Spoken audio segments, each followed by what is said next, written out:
सभी को मेरा राम राम। मेरा नाम आकांक्षा तिवारी है। मैं ऑस्ट्रेलिया से astro numero vastu tarot consultant. आज मैं आपसे बात करूंगी कि यदि आपका लगन कन्या है तो आपके लिए कौन सा प्लैनेट है जो मारक है, बाधक है, कारक है और अकारक है। कौन से प्लैनेट आपके लिए सम है।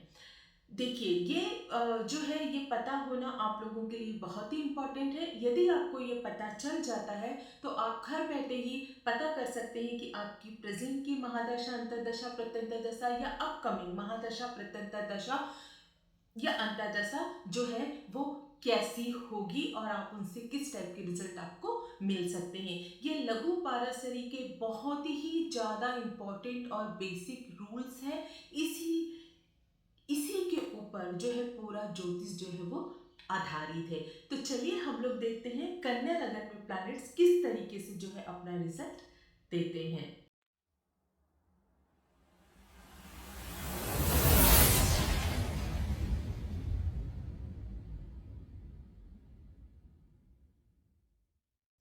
चलिए हम लोग कन्या लगन के जातकों के लिए बात करते हैं।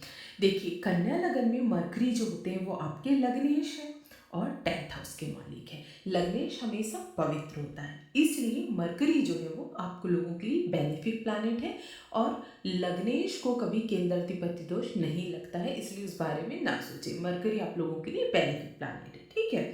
अब हम लोग बात करते हैं वीनस की, मतलब शुक्र की। शुक्र आपके सेकंड हाउस के मालिक हो गए और शुक्र जो होते हैं वो आपके त्रिकोण मतलब आपकी भाग्येश भी हो गए। अब भाग्यश होने की वजह से तो वो तो शुभ हो गए और सेकंड हाउस के मालिक होने की वजह से वो सम हो गए। लघु पाराशरी का नियम है कि सेकंड और 12th हाउस का जो मालिक होता है वो सम होता है। उसकी दूसरी राशि जहां पर पड़ी हो वो उसके अकॉर्डिंग रिजल्ट देता है, ठीक है। इसलिए वीनस त्रिकोण के और सेकंड हाउस के मालिक होने की वजह से बेनिफिक प्लैनेट हो गए। अब हम लोग बात करते हैं मंगल की। तो देखिए मंगल आप लोगों के 3rd हाउस के स्वामी हैं और 8th हाउस के भी स्वामी हैं, तो मतलब त्रिजडाय के भी स्वामी हैं और त्रिक भाव के भी स्वामी हैं। आप लोगों को पता है 3, 6, 11 जो होते हैं वो त्रिजडाय भाव होते हैं और 6, 8, 12 जो होते हैं वो त्रिक भाव होते हैं। तो यहाँ पर वो त्रिजडाय के भी स्वामी हो गए और त्रिक भाव के भी स्वामी हो गए, इसलिए जो मंगल है वो आप लोगों के लिए मैलेफिक प्लैनेट होते हैं, अकारक प्लैनेट होते हैं। अब हम लोग जो है वो पहले शनि की बात कर लेते हैं। तो देखिए शनि आप लोगों के जो है वो 5th हाउस के मालिक होते हैं और जो है वो 6th हाउस के मालिक होते हैं। जो शनि होते हैं वो एक तो जो आपका लगने से बुध उसके मित्र हैं और उनकी एक राशि त्रिकोण में है और एक राशि जो है वो 6th भाव में है।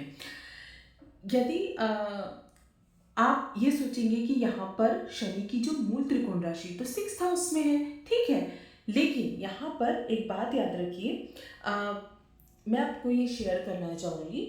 यहाँ पर हर हाउसेस को नंबर दिए गए हैं ताकि यदि कोई प्लैनेट जो होता है वो एक अगर बैड हाउस का मालिक हो और एक अच्छे हाउस का मालिक हो तो आप उसका कैलकुलेशन करके प्लस माइनस निकाल सकते हो।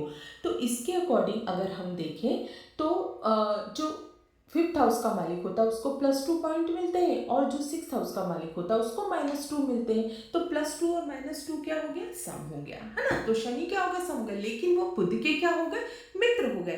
तो इस वजह से सैटर्न जो होते हैं वो आप लोगों के लिए बेनिफिक प्लैनेट होते हैं। अब हम लोग जो है वो चंद्रमा की बात करते हैं। तो चंद्रमा 11th हाउस के मालिक होते हैं और 3, 6, 11 क्या होते हैं, त्रिजडाय भाव होते हैं। तो त्रिजडाय भावों में सबसे ज्यादा मैलेफिक जो होता है वो 11th हाउस का मालिक होता है, फिर 6th हाउस का होता है, फिर 3rd हाउस का होता है। ये लघु पाराशरी के नियम के अकॉर्डिंग है। तो क्योंकि त्रिजडाय भाव का मालिक हो गया चंद्रमा, इसलिए वो क्या हो जाएगा, मैलेफिक हो जाएगा। अब सन क्या हो गए, 12th हाउस के मालिक हो गए और 12th हाउस का मालिक जो होता है वो क्या होता है, मैंने बताया है सेकंड और 12th हाउस के मालिक न्यूट्रल होते हैं। तो सन जो होंगे वो सम हो जाएंगे, न्यूट्रल हो जाएंगे, वो जहां बैठेंगे जिसके साथ युति करेंगे वो वैसा रिजल्ट देंगे। तो अब हम लोग गुरु की बात कर लेते हैं। देखिए गुरु जो है वो 2 केंद्र के स्वामी हैं, ठीक है। तो लघु पाराशरी का नियम है कि यदि कोई भी प्लैनेट जो है वो अगर शुभ प्लैनेट यदि केंद्र का स्वामित्व रखता हो तो वो अपनी शुभता खो देता है, मतलब वो जो है वो सम हो जाता है। यहाँ पर गुरु को केंद्राधिपति दोष लगता है। और दूसरी बात ये है कि जो गुरु है वो 7th हाउस के भी मालिक है, तो यहाँ पर जो गुरु है उन वो जो है वो मारक भी हो जाते हैं।